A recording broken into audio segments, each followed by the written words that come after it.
बच्चों, मैं आप सबको इस ई पाठशाला यानी वीडियो क्लास के लिए स्वागत करती हूँ।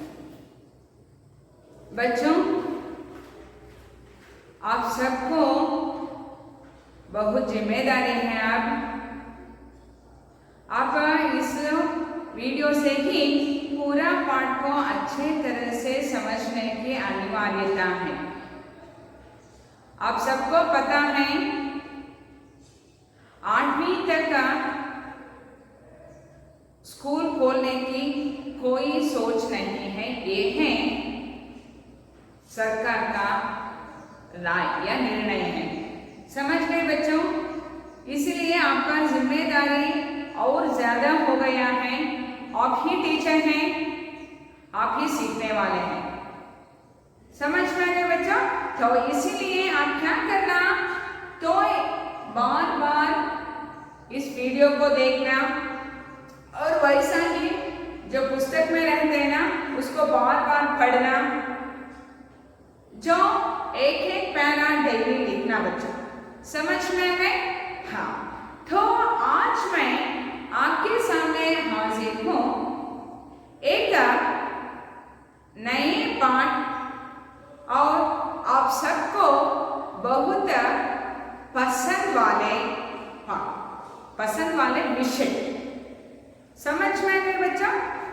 हाँ बच्चों, मैं इस पाठ को प्रारंभ करने के पहले कुछ शब्दों को मैं पढ़ती हूँ। आप उसमें अंदाज लगाना है। इनमें से आप अंतर पहचान सकते हैं, डिफरेंस पहचान सकते हैं। ಏನಾದರೂ ವ್ಯತ್ಯಾಸಗಳಿದೆಯಾ ಒಂದಕ್ಕೂ ಇನ್ನೊಂದಕ್ಕೂ ಅನ್ನೋದನ್ನ ನೀವು ಗುರುತಿಸಬೇಕು। समझ में आए बच्चों? देखिए, गांधी जयंती, संक्रांति, शिक्षक दिवस, बैसाखी, स्वतंत्र दिवस, दशहरा, विशु, क्रिसमस, गणतंत्र दिवस, रमजान, मकर संक्रांति, ओणम, युगादि, दिवाली, ये सब किसका नाम है? Very good. हाँ, आप सबने बोला है गणेश चतुर्थी को छोड़ दिया है। हाँ, ತುಂಬಾ ವಿಶೇಷವಾದ ಹಬ್ಬ ನಿಮಗೆ, ಅದನ್ನೇ ನಾನು ಬಿಟ್ಬಿಟ್ಟಿದ್ದೀನಿ ಅಲ್ವಾ ನಿಮಗೆ? भी आप इसमें जुड़ना। गणेश फेस्टिवल, त्योहार। बच्चों, आप इसमें डिवाइड कर सकते हैं। ನೀವು ಇದರಲ್ಲಿ ಒಂದು 2 3 4 5 ತರ ಏನಾದರೂ ಬೇರೆ ಡಿಫರೆನ್ಸ್ ನ ಪಟ್ಟಿ ಮಾಡಲಿಕ್ಕೆ ಸಾಧ್ಯ ಆಗುತ್ತಾ? हाँ, वेरी गुड। बच्चों, इसमें कुछ त्योहार ऐसा है,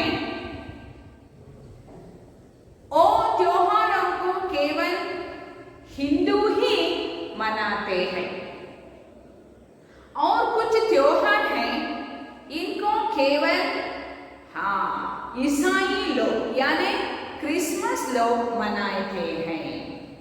और इसमें कुछ त्योहार ऐसा है केवल मुसलमान लोग इसको मनाते हैं, है ना बच्चों? और भी एक भेद है इधर, है ना? इधर गणतंत्र दिवस है, स्वतंत्र दिवस है, स्वतंत्र दिनाचरण, गणराज्योत्सव, शिक्षक दिवस। इस त्योहारों को कौन मनाते हैं? हिंदू, मुसलमान, क्रिश्चियन। बच्चों, इन त्योहारों को किसी भेदभाव ಅವನು ಹಿಂದೂ ಆಗಲಿ, ಮುಸ್ಲಿಂ ಆಗಲಿ, ಕ್ರಿಶ್ಚಿಯನ್ ಆಗಲಿ, ಕ್ರೈಸ್ತ, ಬೌದ್ಧ ಯಾವುದೇ ಜನಾಂಗಕ್ಕೆ ಸೇರಿದ್ದಾರೆ ಅನ್ನೋದು ಇಲ್ಲಿ ಲೆಕ್ಕಕ್ಕೆ ಬರೋದಿಲ್ಲ। क्योंकि ये सब राष्ट्रीय त्योहार हैं। ಇವುಗಳನ್ನ ನಾವೇನಂತ ಕರಿತೀವಿ? राष्ट्रीय त्योहार कहते हैं। राष्ट्रीय त्योहारों को सभी लोग ಅದರಲ್ಲಿ ಯಾವುದೇ ಅವರಿಲ್ಲ ಇವರಿಲ್ಲ ಅನ್ನೋದಿಲ್ಲ सभी लोग भारत के सभी प्रजा सभी लोग इन राष्ट्रीय त्योहारों को मनाते हैं और कैसे हाँ बहुत धूमधाम से ಅಲ್ವಾ ಮಕ್ಕಳ ನಾವು ನಮ್ಮಲ್ಲಿ ಗಣೇಶನ ಹಬ್ಬ ಗೌರಿ ಹಬ್ಬ ಇವುಗಳನ್ನೆಲ್ಲ ಎಷ್ಟು ವಿಜೃಂಭಣೆಯಿಂದ ಆಚರಣೆ ಮಾಡ್ತೀವೋ ರಾಷ್ಟ್ರೀಯ ಹಬ್ಬಗಳನ್ನ ಅದಕ್ಕಿಂತ ಹೆಚ್ಚು ಪಟ್ಟು ವಿಜೃಂಭಣೆಯಿಂದ ಆಚರಣೆ ಮಾಡ್ತೀವಿ ಯಾಕಂದ್ರೆ ಅವಕ್ಕೆ ಅಷ್ಟೊಂದು ಇತಿಹಾಸ ಇದೆ समझ में आया बच्चों तो आप सबने इसको अच्छी तरह से डिवाइड किया है विभाग किया है आप सबको धन्यवाद है तो अब हम आगे चलेंगे इस पाठ के ओर आपका पाठ है पाठ 15 भारतीय त्योहार बच्चों ये भारतीय त्योहार पाठ है ना ये पाठ का विधा क्या है ये पाठ का विधा है निबंध आप सबको पता ही है साहित्य में बहुत सारा भेद है विभाग है नाटक एकांकी लोक कथा हाँ पद दोहे ये सब ये साहित्य का विविध प्रकार है उसमें हमारा जो पाठ है भारतीय त्योहार ये पाठ का विधा है निबंध इस पाठ से बच्चे क्या सीखते हैं तो आप आगे चलेंगे बच्चे भारतीय संस्कृति और आचार विचार से परिचित होते हैं बच्चों इस पाठ का आशय है आप सब जो भारत की संस्कृति है उसके बारे में परिचित होना आवश्यक और अनिवार्य दोनों है ये क्यों आवश्यक है ये क्यों अनिवार्य है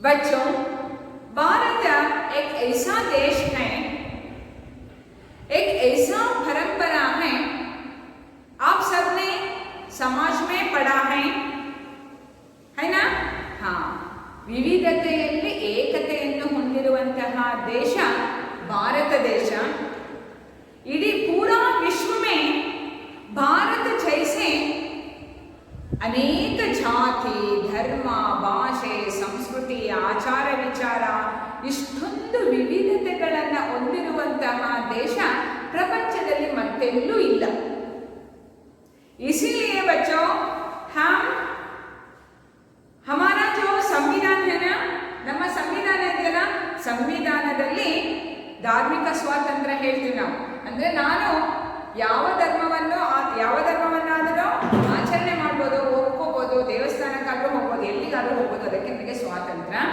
ಇದೆ समझ गए बच्चा हाँ तो इस पाठ का आशय में आप सब भारत की जो संस्कृति है परंपरा है इससे परिचित होना समझ में गए बच्चा हाँ आगे मैं इस पाठ का वाचन करती हूँ आप उसको ध्यान से हाँ सुनना और हो सकता तो आप मेरे साथ पढ़ना बच्चों समझ में गए देख पाठ 15 भारतीय त्योहार इस पाठ के द्वारा बच्चे भारतीय संस्कृति और आचार विचार से परिचित होते हैं इस पाठ का आशय मैंने बताया भारत बच्चों ने भारत की जो संस्कृति है जो आचार विचार है इससे परिचित होते हैं समस्त विश्व में भारत एक ऐसा देश है जहां पर्व एवं त्योहारों का सिलसिला वर्ष भर चलता रहता है भारतीय जनजीवन में इन धार्मिक उत्सवों और त्योहारों का महत्व है मकर संक्रांति बैसाखी दशहरा दिवाली युगादि ओणम विशु क्रिसमस रमजान आदि ऐसे ही त्योहार हैं कुछ त्योहारों का परिचय इस पाठ में दिया जा रहा है। बच्चों, हमारा देश में तो ये भारत एक ऐसा देश है, इसमें क्या होता है, हाँ, जनवरी से लेकर दिसंबर तक ये क्या चलता रहता है, त्योहारों का सिलसिला। ये सिलसिला का मतलब क्या है बच्चों? हाँ, सिलसिला का मतलब है कंटिन्यूअस आಗಿ ಜನವರಿಯಲ್ಲಿ ಸಂಕ್ರಾಂತಿ ಹಬ್ಬ ಬರುತ್ತೆ, ಫೆಬ್ರವರಿನಲ್ಲಿ ಶಿವರಾತ್ರಿ ಹಬ್ಬ ಬರುತ್ತೆ, ಆಮೇಲೆ ಮಾರ್ಚಿನಲ್ಲಿ ಯುಗಾದಿ ಹಬ್ಬ ಬರುತ್ತೆ, ಏಪ್ರಿಲ್ನಲ್ಲಿ ಬಸವ ಜಯಂತಿ ಬರುತ್ತೆ ಅಲ್ವಾ ಮಕ್ಕಳ? ಹೀಗೆ ಕಂಟಿನ್ಯೂಸ್ ಆಗಿ ಹಬ್ಬಗಳಿರೋದು ये पूरा विश्व में भारत में ही है। ಇದು हम सब के लिए एक गर्व का ही विषय है। ನಾವು ಇವರೆಲ್ಲರ ಜೊತೆಯಲ್ಲೂ ಹೊಂದ್ಕೊಂಡು ಎಷ್ಟು ಖುಷಿಯಾಗಿ ಸಂತೋಷವಾಗಿ ಹೋಗ್ತಾ ಇದ್ದೀವಲ್ಲ, ಇದು ನಮಗೆಲ್ಲರಿಗೂ ಸಹ ಹೆಮ್ಮೆಯ विषय। समस्त विश्व में, समस्त का मतलब क्या है? पूरा विश्व, समस्त पूरा।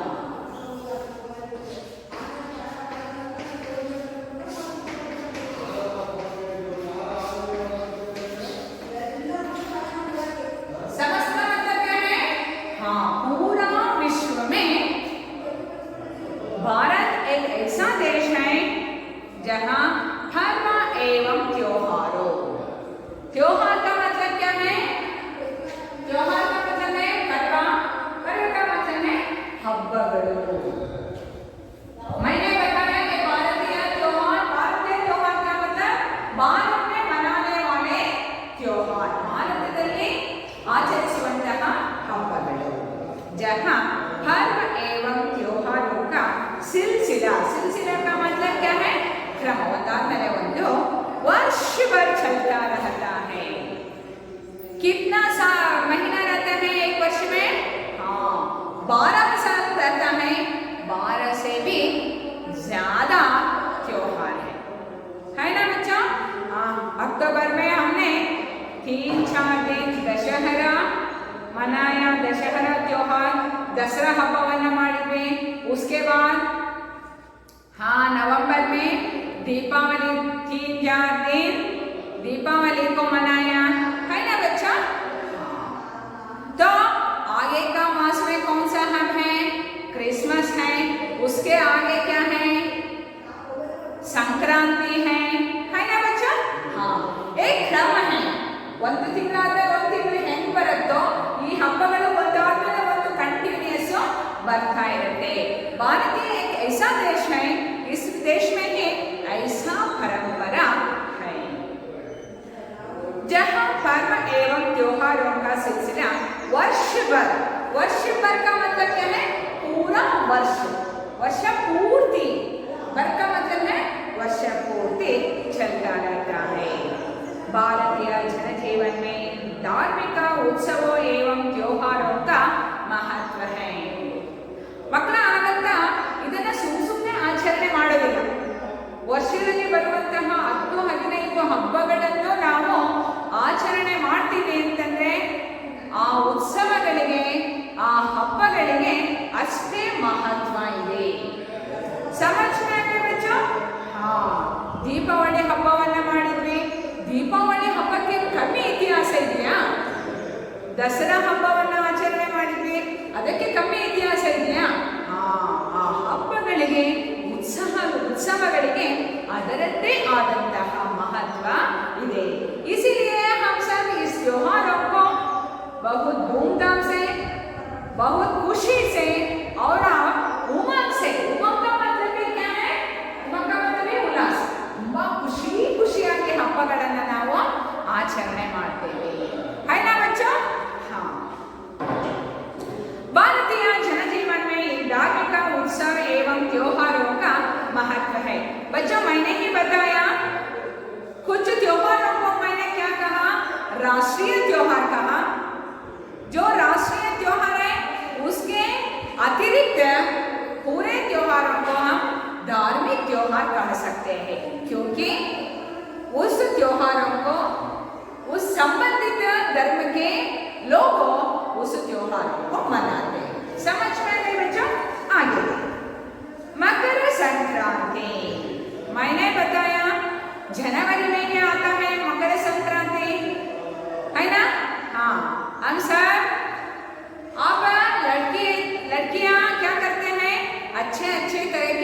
ಪಹನ್ಕರ್ ಸಬ್ಬು ಜೋ ಎಳ್ಳು ಬೆಲ್ಲ ಮತ್ತೆ ಅಚ್ಚು ಅದು ಬಾಳೆಹಣ್ಣು ಇದನ್ನೆಲ್ಲ ಒಂದು ತಟ್ಟೆಯಲ್ಲಿ ಇಟ್ಕೊಂಡು ತುಂಬಾ ಚೆನ್ನಾಗಿ ಡ್ರೆಸ್ ಮಾಡ್ಕೊಂಡು ಎಲ್ಲರ ಮನೆಗೂ ಹೋಗಿ ಎಳ್ಳು ಬೀರ್ ಬರ್ತೀರ ಅಲ್ವಾ ಮಕ್ಕಳ?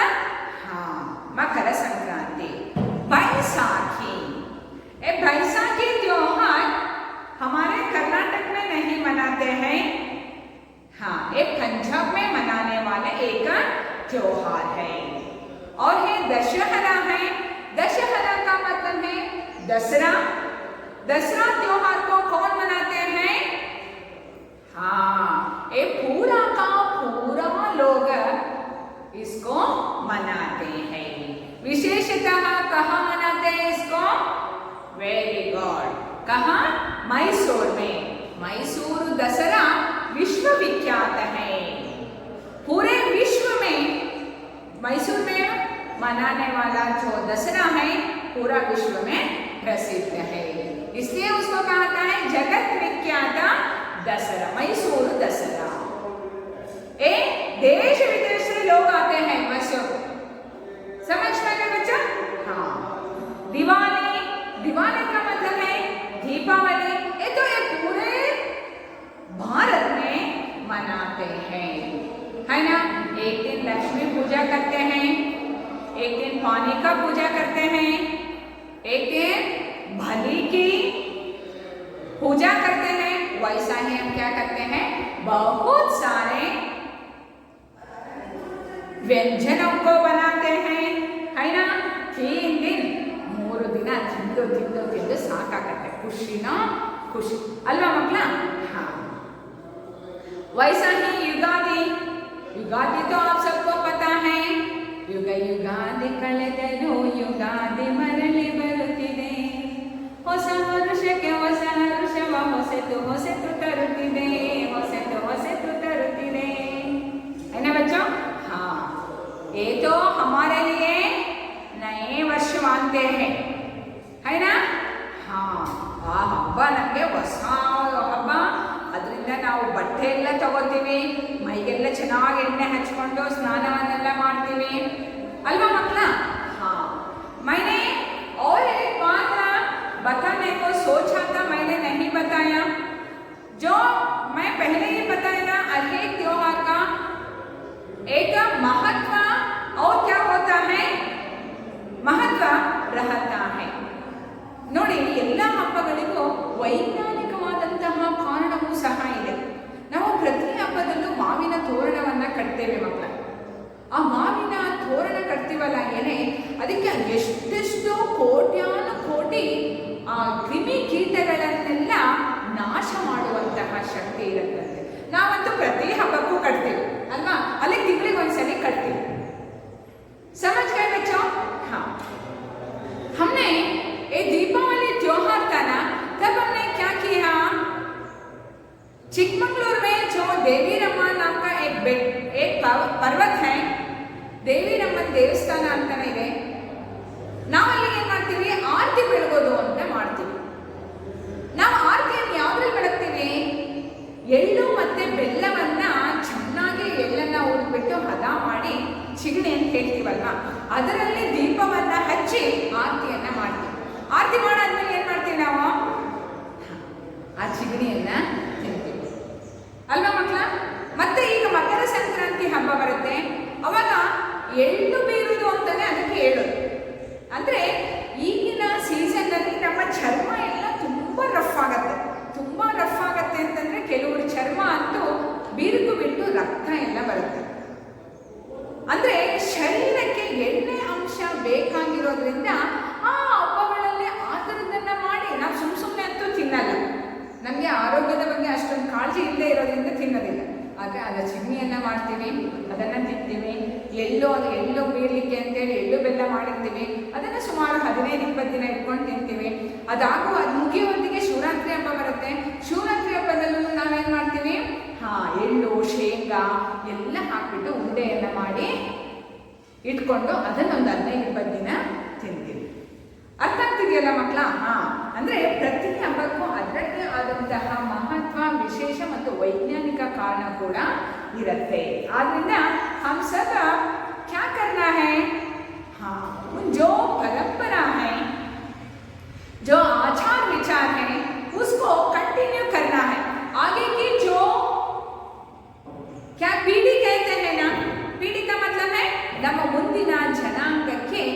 ಹಬ್ಬಗಳ ಪರಿಚಯವನ್ನ ಮಾಡಬೇಕು, ಈ ಹಬ್ಬಗಳ ಜೀವಂತಿಕೆಯನ್ನ ನಾವು ಉಳಿಸ್ಬೇಕು. समझ में आया बच्चों? हाँ, युगादि में हम क्या करते हैं?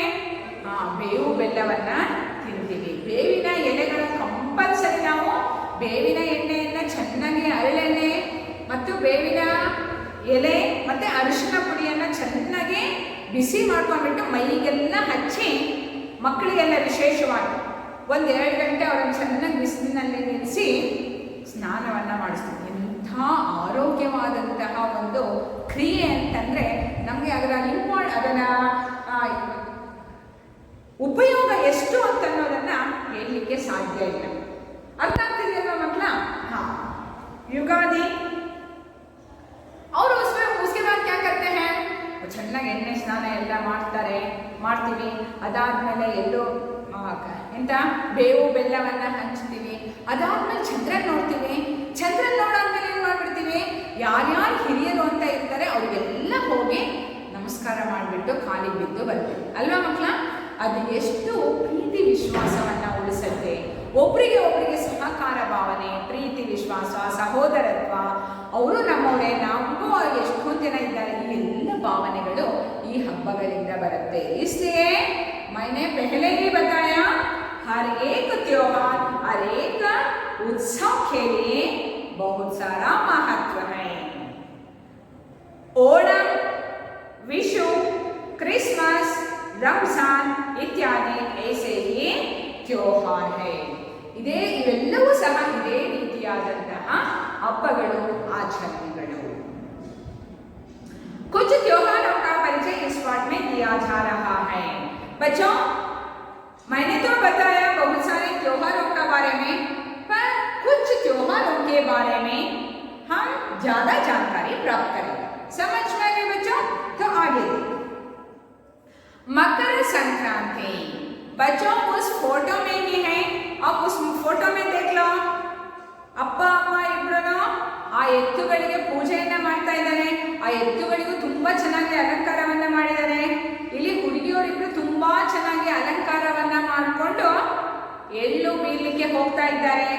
और उसके पीछे जो लड़का है वो ಕಬ್ಬು ಅಲ್ವಾ, ಕಬ್ಬು ಬೀರ್ಲಿಕ್ಕೆ ಹೋಗ್ತಾ ಇದ್ದಾರೆ. ಕಬ್ಬು, ಎಳ್ಳು, ಬೆಲ್ಲ ಇವುಗಳನ್ನೆಲ್ಲ ಬೀರ್ಲಿಕ್ಕೆ ಹೋಗ್ತಾ ಇದ್ದಾರೆ. ಇದನ್ನು ಬೇರೆ ಬೇರೆ ಪ್ರದೇಶಗಳಲ್ಲಿ ಬೇರೆ ಬೇರೆ ರೀತಿಯಾಗಿ ಆಚರಣೆಯನ್ನ ಮಾಡ್ತಾರೆ. मकर संक्रांति प्रत्येक वर्ष जनवरी महीने में पूरे भारत विशेषतः दक्षिण भारत में मनाया जाता है.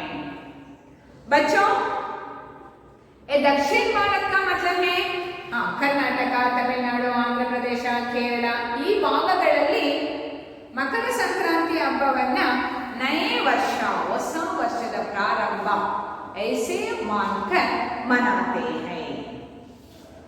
संक्रांति को फसल की कटाई का त्योहार भी कहा जाता है. संक्रांति को क्या होता है, ಇವರು ಬೆಳೆಯನ್ನು ಬೆಳೆದು ಜನವರಿ ಸಮಯದಲ್ಲಿ ಅವುಗಳನ್ನೆಲ್ಲ ಕಟಾವು ಮಾಡ್ತಾರೆ.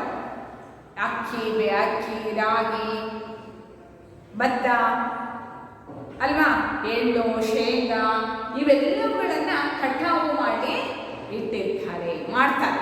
ಇದನ್ನ ಕಟಾಯಿ ಯೋಗ. ಫಸಲ್ ಕಾ ಮತಲಬ್ ಹೈ ಫಸಲ್, ಏನು ಫಸಲನ್ನ ನಾವು ಬೆಳೆದಿರ್ತೀವಿ ಅದನ್ನ ಕಟಾಯಿ ಕಾ ಮತಲಬ್ ಕ್ಯಾ ಹೈ? कटाई का त्योहार भी कहा जाता है. इस त्योहार को घर घर में सुख संपत्ति के रूप में मनाया जाता है. ಅಲ್ವಾ ಮಕ್ಕಳ? ಮನೆಗೆ ಎಲ್ಲ ತರಹದ ಧಾನ್ಯಗಳು, ನಾವು ಬೆಳೆದಂತಹ ಫಸಲೆಲ್ಲ ಮನೆಗೆ ಬಂತು ಅಂದ್ರೆ ಆ ಮನೆಯಲ್ಲಿ ಏನ್ ಬಂದಾಗತ್ತೆ? ವೆರಿ ಗುಡ್, ಸುಖ ಮತ್ತು ಸಂಪತ್ತು ಬಂದ ಹಾಗೆ. उसको इसके रूप में ही मनाया जाता है. युगों से ऐसा माना जा रहा है कि युगों से का मतलब क्या है? ನೂರಾರು ವರ್ಷಗಳಿಂದ ನಮಗೆ ಒಂದು ನಂಬಿಕೆ ಇದೆ. ಏನದು ನಂಬಿಕೆ? इस दिन से उत्तरायण पुण्य काल प्रारंभ होता है. बच्चों, कुछ लोगों ने उसको वैकुंठ एकादशी कहते हैं, है ना? इसका मतलब है उत्तरायण पुण्य काल. उत्तरायण पुण्य काल का विशेषता क्या है, पता है आपको? ಯಾರು ಆ ದಿನಗಳಲ್ಲಿ ಮರಣವನ್ನು ಹೊಂದುತ್ತಾರೋ ಅವರು ಸೀದಾ ವೈಕುಂಠಕ್ಕೆ ಹೋಗ್ತಾರೆ ಅನ್ನುವಂತಹ ನಂಬಿಕೆ ನಮ್ಮಲ್ಲಿ ಇದೆ. तो जनवरी में एक त्योहार आता है मकर संक्रांति, तब हम सब मानते हैं इस त्योहार के दिन उत्तरायण पुण्यकाल का प्रारंभ होता है. आ दिनದಿಂದ उत्तरायण पुण्यकाल प्रारंभ आगते. इस दिन सूर्य मकर राशि में प्रवेश करता है. ಯಾವತ್ತು ಉತ್ತರಾಯಣ ಪುಣ್ಯಕಾಲ ಪ್ರಾರಂಭ ಆಗುತ್ತೋ ಅದೇ ದಿನ ಸೂರ್ಯನು ಮಕರ ರಾಶಿಯನ್ನ ಪ್ರವೇಶ ಮಾಡ್ತಾನೆ. यह विश्वास है कि उत्तरायण में देह त्याग करने वाले व्यक्ति जन्म मरण के चक्र से मुक्त हो जाते हैं. बच्चों, हम सबको पता है, ನಮಗೆಲ್ಲರಿಗೂ ಇರುವಂತಹ ಒಂದು ನಂಬಿಕೆ ಏನು ಅಂದ್ರೆ, ನಾವು ಯಾಕೆ ಮತ್ತೆ ಮತ್ತೆ ಇಲ್ಲಿ ಭೂಮಿ ಮೇಲೆ ಹುಟ್ಟು ಬರ್ತೀವಿ ಅಂತಂದ್ರೆ ನಾವೇನೋ ಒಂದಷ್ಟು ಕರ್ಮಗಳನ್ನು ಮಾಡಿರ್ತೀವಿ. ಆ ಕರ್ಮಗಳು ಮುಗಿಯೋದಿಲ್ಲ, ಮತ್ತೆ ಜನ್ಮವನ್ನ ಎತ್ತಿ ಬರ್ತೀವಿ, ಮತ್ತು ಇನ್ನೊಂದಷ್ಟು ಕರ್ಮಗಳನ್ನು ಮಾಡ್ತೀವಿ. ಹಿಂಗೆ ಇಲ್ಲಿ ಜನ್ಮವನ್ನ ಎತ್ತಿ ಎತ್ತಿ ಭೂಮಿ ಮೇಲೆ ಬರ್ತಾ ಇರ್ತೀವಿ. ಆದ್ರೆ ಯಾರು ಉತ್ತರಾಯಣ ಕಾಲದ ಈ ದಿನಗಳಲ್ಲಿ ಮರಣ ಹೊಂದುತ್ತಾರೋ, ಜೀವ ಮರಣ ಕ್ಯಾ ಹೈ, ಜನ್ಮ ಔರ್ ಮರಣ. ಜನ್ಮ ಔರ್ ಮರಣ का मतलब क्या है? ಜನ್ಮ और ಮರಣ. ನಾನು ಹೇಳಿದ್ನಲ್ವಾ, ಈಗ ಸತ್ತೋಗ್ತೀವಿ, ಮತ್ತೆ ಮುಂದಿನ ಜನ್ಮದಲ್ಲಿ ಹುಡ್ತೀವಿ, ಮತ್ತೆ ಮುಂದಿನ ಜನ್ಮದಲ್ಲಿ ಹುಡ್ತೀವಿ ಅನ್ನುವಂತಹ ನಂಬಿಕೆ ನಮ್ಮಲ್ಲಿ ಇದೆ. ಯಾರು ಈ ದಿನಗಳಲ್ಲಿ ಹುಡ್ತಾರೋ ಅವರು ಮುಂದಿನ ಜನ್ಮದಲ್ಲಿ ಹುಟ್ಟೋದಿಲ್ಲ. ಅಂದ್ರೆ ನಾವಿಲ್ಲಿ ಹುಟ್ಟೋದು ಕೆಲವು ಕರ್ಮಗಳನ್ನ ಮಾಡಿದ್ದನ್ನ ತೀರಿಸಿ ಹೋಗ್ಲಿಕ್ಕೆ ಅಂತ ಅನ್ನುವಂತಹ ನಂಬಿಕೆ ನಮ್ಮಲ್ಲಿ ಇದೆ. ಯಾರು ಆ ದಿನಗಳಲ್ಲಿ ಸಾಯ್ತಾರೆ, ಉತ್ತರಾಯಣ ಪುಣ್ಯಕಾಲ ದಿನ, ಅವರು ಮತ್ತೆ ಈ ಜನ್ಮದಲ್ಲಿ ಭೂಮಿ ಮೇಲೆ ಹುಟ್ಟೋದಿಲ್ಲ. समझ में आए? हाँ, जन्म मरण के चक्र में मुक्त हो जाते हैं. महाभारत के भीष्म पितामह कुरुक्षेत्र के युद्ध में घायल होने पर भी इसी दिन की प्रतीक्षा करते रहे. बच्चों, आप सबने महाभारत सुना है. महाभारत में एक प्रमुख पात्र है भीष्म पितामह का. उसका नाम सुन लो, भीष्म पितामह का अर्थ है ಭೀಷ್ಮರು ಸ್ವ ಇಚ್ಛಾ ಮರಣವನ್ನ ಪ್ರಾಪ್ತಿ ಮಾಡ್ಕೊಂಡಿದ್ದವರು. ಅವರಿಗೆ ಆ ವರ ಇತ್ತು. ಅವ್ರು ಯಾವಾಗ ಇಷ್ಟ ಬರುತ್ತೋ ಅವರಾಗ ದೇಹವನ್ನು ತ್ಯಾಗ ಮಾಡ್ಬೋದು ಅನ್ನುವಂತಹ ಒಂದು ವರ ಅವರಿಗೆ ಇತ್ತು. ಅವ್ರು ಆಕ್ಚುಲಿ ಎಲ್ಲಿಯವರು ಅಂತಂದ್ರೆ, ಶಾಂತನು ಅಂತ ಮಹಾಭಾರತ ಪ್ರಾರಂಭ ಆಯ್ತಲ್ಲ, ಹಸ್ತಿನಾಪುರ, ಅಲ್ಲಿಯ ರಾಜ ಶಾಂತ ಇದ್ದಾನಲ್ಲ, ಶಾಂತನ ಹೆಂಡತಿ ಗಂಗೆ ಮತ್ತು ಶಾಂತನ ಮಗ ಭೀಷ್ಮ. ಸಮಾಜವಾಗಿ ಬಚ್ಚೋ? ಹಾ. ಆದ್ರೆ ಏನಾಗ್ಬಿಡುತ್ತೆ, ಭೀಷ್ಮನನ್ನ ಶಾಂತನು ರಾಜನನ್ನು ಮಾಡ್ಬೇಕು ಅಂತ ಅನ್ಕೊಂಡಿರ್ತಾನೆ. ಆದ್ರೆ ಶಾಂತನು ಏನ್ ಮಾಡ್ತಾನೆ, ಇನ್ನೊಂದು ಮದುವೆಯನ್ನ ಮಾಡ್ಕೊಂಡಿರ್ತಾನೆ, ಸತ್ಯವತಿ. ಆದ್ರೆ ಸತ್ಯವತಿ ಇಲ್ಲ, ನೀನು ನನ್ನ ಮಗನನ್ನೇ ನೀನು ರಾಜ ಮಾಡ್ಬೇಕು ಅಂತ ಹೇಳ್ತಾಳೆ, ತುಂಬಾ ಹಠ ಮಾಡ್ತಾಳೆ. ಅವಳ ಮಗನನ್ನೇ ರಾಜನನ್ನಾಗಿ ಮಾಡ್ತಾಳೆ ಸತ್ಯವತಿ. ಆದ್ರೆ ರಾಜನನ್ನ ಪಟ್ಟಾಭಿಷೇಕ ಆಗುವ ಹೊತ್ತಿಗೆ ಅವನು ಸತ್ತೋಗ್ತಾನೆ, ವಿಚಿತ್ರ ವೀರ್ಯ ಅಂತ ಅವನ ಹೆಸರು. ಅದಾದ್ಮೇಲೆ ಅವನ ಮಕ್ಕಳು ಪಾಂಡು ಮತ್ತೆ ಧೃತರಾಷ್ಟ್ರ, ಸಮಶ್ವಯ ವಿಚ, ಅವರ ಮಕ್ಕಳು ದುರ್ಯೋಧನ ಮತ್ತು ದುರ್ಯೋಧನ ಸಹೋದರರು ಮತ್ತು ಧರ್ಮರಾಯ ಸಹೋದರರು. ಅಂದ್ರೆ 4 ಸಂತತಿಯ ತನಕನೂ ಸಹ ಈ ಭೀಷ್ಮಾಚಾರ್ಯ ಇದ್ದು. ಅಂದ್ರೆ ಅವರು ಸತ್ಯವತಿಗೆ ಮತ್ತು ಹಸ್ತಿನಾಪುರದ ಸಾಮ್ರಾಜ್ಯಕ್ಕೆ ಒಂದು ಶಪಥವನ್ನ ಮಾಡಿರ್ತಾರೆ. ಯಾವತ್ತೂ ಇದು ಒಂದು ಸ್ಥಿರತೆಯನ್ನ ಹೊಂದತ್ತೋ ಅವತ್ತು ನಾನು ಪ್ರಾಣತ್ಯಾಗವನ್ನ ಮಾಡ್ತೇನೆ ಅಂತ. ಅದಾದ್ಮೇಲೆ ಧೃತರಾಷ್ಟ್ರ ಆಸ್ಥಾನವನ್ನ ಪಡ್ಕೊತಾನೆ. ಅವನು ಹುಟ್ಟು ಕುರುಡ ಆಗಿರ್ತಾನೆ. ಅವನು ಮತ್ತೆ ಮಕ್ಕಳ ಬಗ್ಗೆ ಅವನಿಗೆ ದೇಶಕ್ಕಿಂತ ಮಕ್ಕಳಿಗೆ ಹೆಚ್ಚು ಪ್ರಾಮುಖ್ಯತೆಯನ್ನ ಕೊಟ್ಟಿದ್ರಿಂದ ಅಲ್ಲೂ ದೇಶ ಸರಿ ಹೋಗೋದಿಲ್ಲ. ಪಾಂಡು ಕಾಡು ಸೇರ್ಕೊಳ್ತಾನೆ. ಅವನು ಇಲ್ಲಿ ಆ ರಾಜ್ಯಭಾರವನ್ನ ಮಾಡಲಿಕ್ಕೆ ಆಗೋದೇ ಇಲ್ಲ. ಇದಕ್ಕೆಲ್ಲ ಆಗಿ 100 ವರ್ಷಗಳ ಕಾಲ ಬದುಕಿದವರು ಭೀಷ್ಮಾಚಾರ್ಯರು. ಅವರಿಗೆ ಇಚ್ಛಾಮರಣಿ ಅಂತ ಹೇಳ್ತೀವಿ ನಾವು. ಇಚ್ಛಾಮರಣಿ ಅಂದರೆ ಅವ್ರು ಯಾವಾಗ ಇಷ್ಟಪಡ್ತಾರೋ ಅವಾಗ ದೇಹವನ್ನು ತ್ಯಾಗ ಮಾಡುವಂತಹ ಒಂದು ಶಕ್ತಿ ವರ ಅವರಿಗೆ ಇತ್ತು. ಅವರು ಈ ದಿನವನ್ನು ನಿರೀಕ್ಷೆ ಮಾಡ್ತಾ ಇದ್ರು. ಯಾಕೆ ಈ ದಿನವನ್ನು ನಿರೀಕ್ಷೆ ಮಾಡ್ತಾ ಇದ್ರು? बच्चों मैंने पहले ही बताया इस दिन ಯಾರು ಈ ದಿನ ಮರಣವನ್ನು ಹೊಂದುತ್ತಾರೋ ಅವರಿಗೆ ಜನ್ಮ और ಮರಣ ಮತ್ತೆ ಅವರು ಜನ್ಮವನ್ನ ಪಡೆದು ಬರೋದಿಲ್ಲ. ಭೀಷ್ಮಾಚಾರ್ಯರಿಗೆ ಮತ್ತೆ ಈ ಭೂಮಿ ಮೇಲೆ ಹುಟ್ಟಿ ಬರಲಿಕ್ಕೆ ಇಷ್ಟ ಇರಲಿಲ್ಲ. ಸಮಜ್ ಮೇಲೆ ಬಚ್ಚ ಮತ್ತೆ ಈ ಭೂಮಿ ಮೇಲೆ ಹುಟ್ಟಿ ಬರ್ಲಿಕ್ಕೆ ಅವರಿಗೆ ಇಷ್ಟ ಇರಲಿಲ್ಲ. ಆದ್ರಿಂದ ಅವರು ಆ ದಿನವನ್ನೇ ಕಾಯ್ತಾ ಇದ್ರು ಅಂತ ನಮಗೆ ಪುರಾಣಗಳು ಹೇಳುತ್ತವೆ. ಸಮಜ್ ಮೇಲೆ ಬಚ್ಚ ಭೀಷ್ಮಾಚಾರ್ಯರು ಯಾರು, ಯಾಕೆ ಅವರು ಆ ದಿನವನ್ನೇ ಕಾಯ್ತಾ ಇದ್ರು ಅನ್ನೋದಕ್ಕೆ ಅರ್ಥ ಆಯ್ತಲ್ವಾ? ಹಾಗೆ ಮಹಾಭಾರತಕ್ಕೆ ಭೀಷ್ಮ ಪಿತಾಮಹ ಕುರುಕ್ಷೇತ್ರಕ್ಕೆ ಯುದ್ಧವೇ. ಕುರುಕ್ಷೇತ್ರ ಯುದ್ಧ ಎಲ್ಲ ನಡೆದಂತಹ ಸಂದರ್ಭದಲ್ಲಿಯೂ ಸಹ ಅವರು ಗಾಯಾಳುಗಳಾಗ್ತಾರೆ. ಆ ಸಂದರ್ಭದಲ್ಲಿ ಗಾಯಕ ಮತ್ತೊಮ್ಮೆ ಗಾಯಾಳು, घायल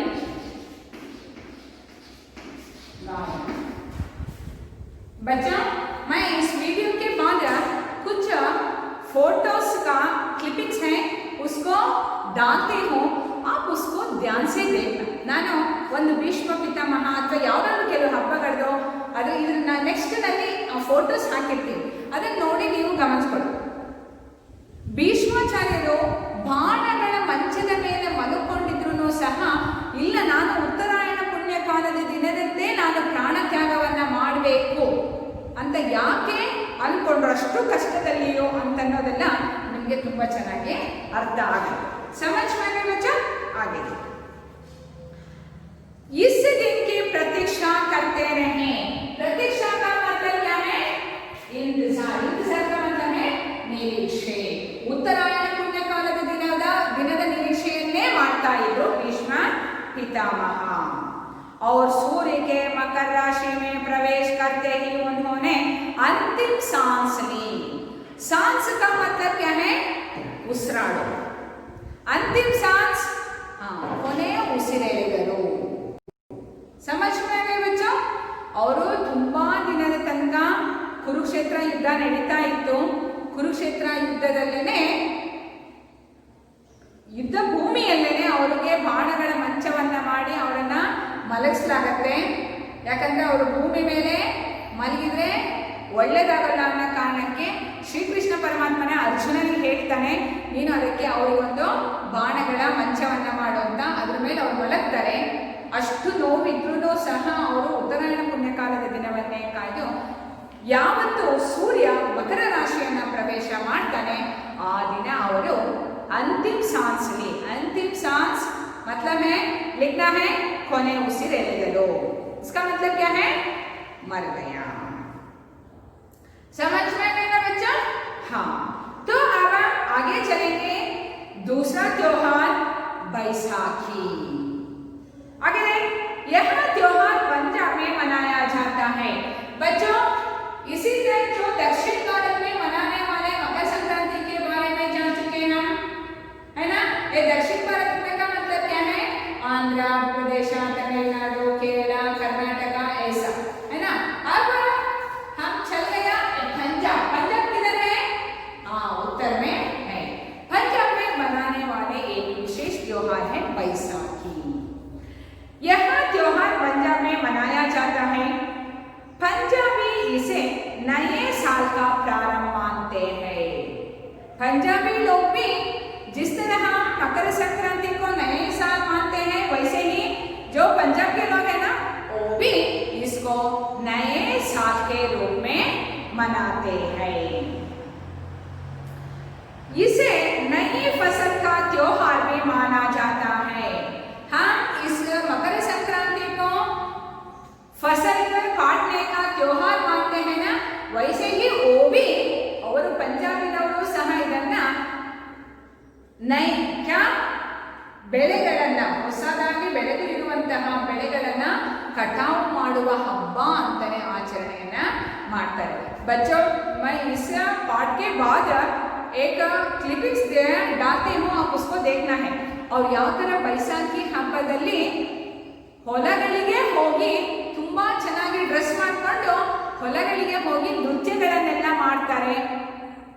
ಮತ್ತೆ ಫೈರ್ ಕ್ಯಾಂಪ್ ಹೇಳ್ತಾರೆ ಮಧ್ಯೆ ಸ್ವಲ್ಪ ಬೆಂಕಿಯನ್ನು ಹಾಕೊಂಡು ಸುತ್ತನೋ ಡ್ಯಾನ್ಸ್ ಮಾಡ್ತಾರಲ್ಲ, ಹಾ वैसा करते हैं पंजाबी के लोग कब बैसाखी के त्योहार में। इस अवसर पर खेत हरे भरे दिखाई पड़ते हैं। बच्चों ये अवसर का मतलब क्या है? अवसर का मतलब है संदर्भ। ये अवसर का मतलब है अवसर नहीं, ये अवसर का मतलब है संदर्भ। आ संदर्भದಲ್ಲಿ ಯಾವ ಸಂದರ್ಭದಲ್ಲಿ? हाँ बैसाखी के त्योहार के संदर्भ में खेत हरे भरे दिखाई पड़ते हैं। ಬೆಳೆಗಳೆಲ್ಲ खेत का मतलब है ಹೊಲ गद्दे जमीनों, लिखना है आप। खेत का मतलब है ಹೊಲ गद्दे जमीनों। ये कैसे लगता है? हरे भरे। हरे भरे का मतलब क्या है? ಹಚ್ಚ ಹಸಿರು, ಎಲ್ಲಿ ನೋಡಿದ್ರು ಹಸಿರು ಹಸಿರು ಹಸಿರು ತರ ಕಾಣ್ತಾ ಇರುತ್ತೆ. बच्चों हमने एक मकर संक्रांति जनवरी में मनाते हैं, पर एक बैसाखी है ना, इसको जो पंजाबी के लोग अप्रैल में मनाते हैं। कब मनाते हैं? अप्रैल में मनाते हैं। ಇವಾಗೆಲ್ಲ ಹಾಕಿರ್ತಾರಲ್ಲ ಬೆಳೆ, ಅದು ಏಪ್ರಿಲ್ ಮೇ ಹೊತ್ತಿಗೆ ತುಂಬಾ ಚೆನ್ನಾಗಿ ಬಂದಿರುತ್ತೆ ಅಲ್ವಾ ಮಕ್ಕಳ? ಹಾ खेत हरे भरे दिखाई पड़ते हैं और रबी फसल कटाई के लिए तैयार रहती है। बच्चों आप सबको ये भी पता है ये रबी फसल है।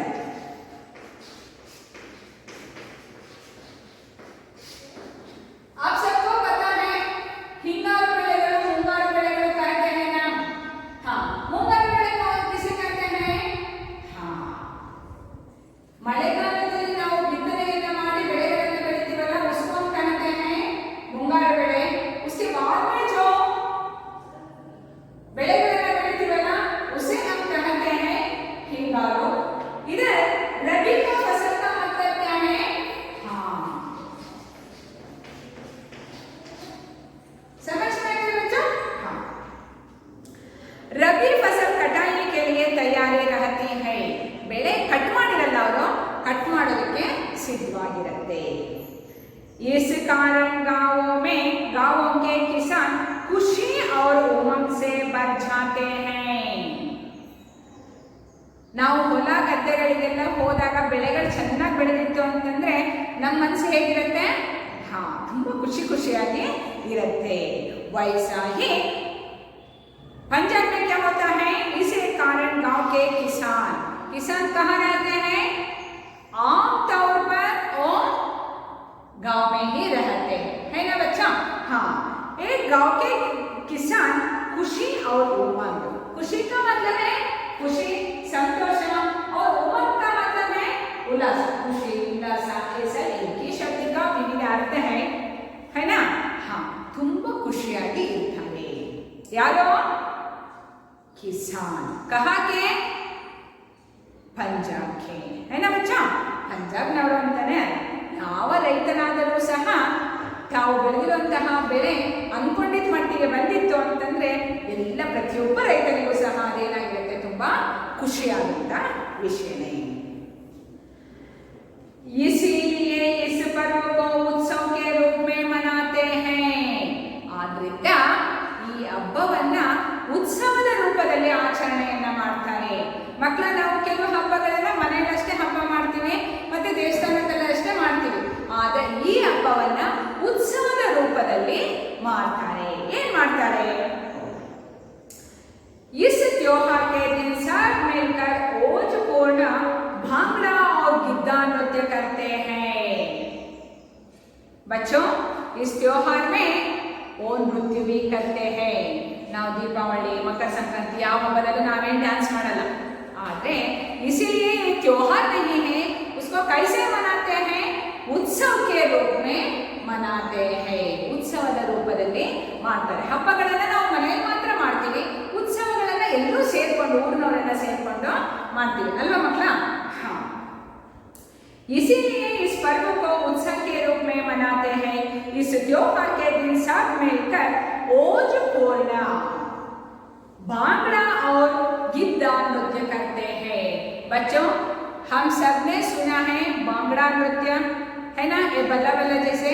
हाँ बच्चों, ये नृत्य है ना, ये पूरा विश्व में प्रसिद्ध नृत्य है. ये पूरा विश्व में सब जानते हैं इस त्योहार और इस त्योहार के बारे में, है ना? तो ये भांगड़ा है ना, ये भांगड़ा नृत्य केवल पुरुष नृत्य करते हैं. ये गिद्दा है ना, हाँ, ये महिलाएं नृत्य करते हैं. मैंने इसका जो एक दो फोटोस हैं उसको इसमें डालती हूँ, उसको देखना है बच्चों. समझ में गए? हाँ, इसರಲ್ಲಿ ಏನು ತುಂಬಾ ವಿಶೇಷತೆ ಅಂತಂದ್ರೆ भांगड़ा नृत्य और गिद्दा नृत्य करते हैं. भांगड़ा करते हैं पुरुष, गिद्दा करते हैं महिला. इस दिन सभी लोग परंपरागत वस्त्र पहनते हैं. बच्चों, इधर परंपरागत का मतलब क्या है? हाँ, ಅಂದ್ರೆ ಪರಂಪರೆಯಿಂದ ಅಂದ್ರೆ ट्रेडिशनल ड्रेस कहते हैं ना, ट्रेडिशनल ड्रेस. हाँ, हमारा जो ट्रेडिशनल ड्रेस है साड़ी, है ना? हाँ, ನಾವು ದೇವಸ್ಥಾನ ಹಬ್ಬಕ್ಕೆಲ್ಲ ಹೋಗ್ಬೇಕು ಅಂತಂದ್ರೆ ನಾವು ಸೀರೆನ ಉಟ್ಕೊಂಡು ಅಲ್ವಾ, ಹೂವೆಲ್ಲ ಉಟ್ಕೊಂಡು ಇರವರ ಒಡವೆಗಳನ್ನೆಲ್ಲ ಹಾಕೊಂಡು ಅಲ್ವಾ, ಅದನ್ನ ನಾವೇನಂತೀವಿ? ಪರಂಪರಾಗತ वस्त्र. समझ में आए बच्चों? ये पंजाब के परंपरागत वस्त्र क्या है? हाँ, उस फोटो में आप देखें तो समझ में आता है पंजाब के परंपरागत ड्रेस कौन सा है. ಕೊಡಗಿನಲ್ಲಿ ಒಂದು ಪರಂಪರಾಗತವಾದಂತಹ ಡ್ರೆಸ್ ಇದೆ. ಮುಂಗಾರು ಮಳೆ ಫಿಲ್ಮೆ हमने देखा है ना? हाँ, ಈ ಕಡೆ ಹೋದ್ವಿ ಅಂತಂದ್ರೆ ಉತ್ತರ ಕನ್ನಡ, ಕರ್ನಾಟಕನೇ, ಉತ್ತರ ಕನ್ನಡದಲ್ಲಿ ಹೋದ್ರೆ ಸಿರ್ಸಿ ಸೈಡ್ ಹೋದ್ರೆ ಅವ್ರದ್ದು ಒಂಥರ ಡ್ರೆಸ್ಸಿಂಗ್ ಕೋಡ್ ಇದೆ, ಅವ್ರದೊಂಥರ ಪರಂಪರೆ ಇದೆ. समझ में आए बच्चों? वैसा ही पंजाब में जो बैसाखी मनाते हैं ना, तब कैसा ड्रेस पहनते हैं? हाँ, महिला और पुरुष दोनों परंपरागत वस्त्र पहनते हैं. पहनना ಹಾಕೊಳ್ಳೋದು, ಧರಿಸು, ಪಹನ್ನ ಧರಿಸು, पहनना ಧರಿಸು, परंपरागत वस्त्र पहनते हैं. ताजे गेहूं के आटे की रोटी. बच्चों, ताजे का मतलब है फ्रेश. फ्रेश ताजा ताजा कहते हैं ना, ताजा ताजा कड़लेकाई. हाँ, ताजा का मतलब है फ्रेश. गेहूं का मतलब है गोदी के आटे. आटे का मतलब क्या है? हिಟ್ಟು. ಫ್ರೆಶ್ ಆಗಿ ನಾವು ಬೆಳೆದಿದ್ದಂತಹ ಗೋಧಿಯನ್ನ ಹಿಟ್ಟು ಮಾಡಿಬಿಟ್ಟು ಅದರಿಂದ ಏನನ್ನ ಮಾಡಲಾಗುತ್ತೆ? ರೊಟ್ಟಿಯನ್ನ ಮಾಡ್ತಾರೆ, ಮೀನ್ಸ್ ಚಪಾತಿಯನ್ನ ಮಾಡ್ತಾರೆ. ದೇಸಿ घी. घी का मतलब है ತುಪ್ಪ. ದೇಸಿ घी का मतलब क्या है? हाँ, ಮನೆಯಲ್ಲೇ ಮಾಡಿದಂತಹ ತುಪ್ಪ. और गुड़. गुड़ का मतलब क्या है? गुड़ का मतलब है ಬೆಲ್ಲ. ಕಬ್ಬಿನ ರಸದಿಂದ ಮಾಡಿದಂತಹದ್ದು ಅಂದ್ರೆ ಅರ್ಥ ಏನು? ಬೆಲ್ಲ. ಬೆಲ್ಲ ಮತ್ತೆ ಚಪಾತಿ ಮತ್ತೆ ತುಪ್ಪ, ಇದನ್ನೆಲ್ಲ ವಿಶೇಷವಾಗಿ ಮಾಡ್ತಾರೆ. ನಮಗೆ ಚಪಾತಿ ಬೆಲ್ಲನ ಏನು ಬಿಡೋ ಅನ್ನಕ್ಕಾಗುತ್ತೆ, ಆದರೆ ಅವರಷ್ಟು ಈಸಿಯಾಗಿ ಮಾಡಿರಲ್ಲ, ಅದನ್ನ ವಿಶೇಷವಾಗಿ ಮಾಡಿರ್ತಾರೆ. ಖಾತೆ ಹೈ, ತಿಂತಾರೆ. उत्सव में चलाकर उसके चारों ओर नाचते हैं. बच्चों, इस में है, देख लो, है ना? उत्सव अग्नि का मतलब क्या है? अग्नि का मतलब है बेंकी. उत्सव अग्नि का मतलब है उत्सव के लिए, ಉತ್ಸವಕ್ಕೋಸ್ಕರನೇ ಹಾಕಿದಂಥದ್ದು. ನಮ್ಮನ್ನೆಲ್ಲ ಕೆಂಡ ಅಂತೆಲ್ಲ ಮಾಡ್ತೀವಲ್ವ ನಾವು, ಕೆಂಡ ಹಾಡೋದು, ಕೆಂಡ ಅಂತೆಲ್ಲ ಮಾಡ್ತೀವಲ್ಲ, ಅದೇ ಥರ ಇವ್ರು ಏನು ಮಾಡ್ತಾರೆ? ಉರಿಯುವಂತಹ ಅಗ್ನಿಯನ್ನ ಹಾಕ್ಬಿಟ್ಟು ಸುತ್ತಲೂ ಸಹ ಏನ್ ಮಾಡ್ತಾರೆ? ನೃತ್ಯ करते हैं. उत्सव में चलाकर उसके चारों ओर. चारों ओर का मतलब है ವೆರಿ ಗುಡ್, ಸುತ್ತಲೂ ಸಹ ನೃತ್ಯವನ್ನ ಮಾಡ್ತಾರೆ. ನೋಡಿ ಮಕ್ಕಳು, ಇಲ್ಲಿ पंजाबीनवर परंपरागत वस्त्र कैसे हैं आप इसमें देख सकते हैं, है ना बच्चा? हाँ,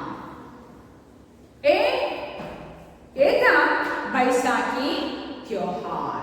बच्चों, आशा करती हूँ आपको ये मकर संक्रांति और ये बैसाखी दोनों अच्छी तरह से समझ में आ गया है और उसके साथ साथ बहुत सारे त्योहारों के बारे में, है ना बच्चा? हाँ, तो मैं अब इस पार्ट को इधर रुकती हूँ। कल के क्लास में उसका जो कंटिन्यूड पार्ट है उसको कंटिन्यू करती हूँ। समझ में आया बच्चा? आप घर में ही रहें और 2-3 बार इस पार्ट को अच्छी तरह से पढ़ना है। बच्चों, आप इसको और आपको एक और काम है, ये भारतीय त्योहार पाठ का बिना निबंध। निबंध क्या है? हाँ, मैं कल के क्लास में बताती हूँ। आप आज क्या करना है, मकर संक्रांति के बारे में 4 वाक्य और बैसाखी के बारे में 4 वाक्य लिखना है। समझ में आया बच्चा? हाँ, मैं आप समाप्त करती हूँ। धन्यवाद।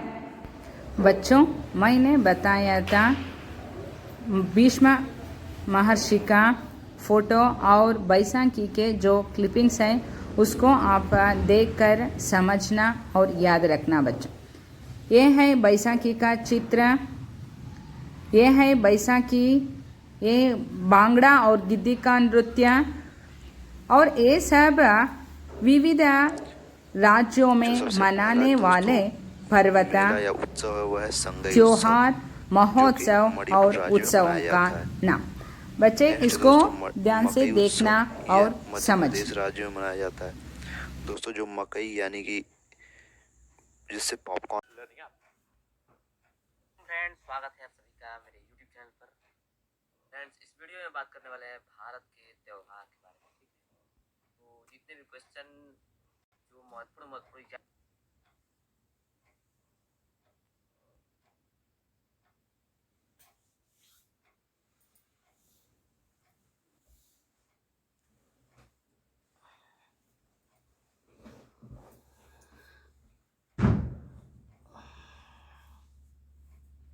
हेलो बच्चों, आज हम भारत के शानदार त्योहारों के बारे में जानेंगे। त्योहार सबको पसंद होते हैं, इसलिए नहीं क्योंकि उस दिन हमें छुट्टी मिलती है।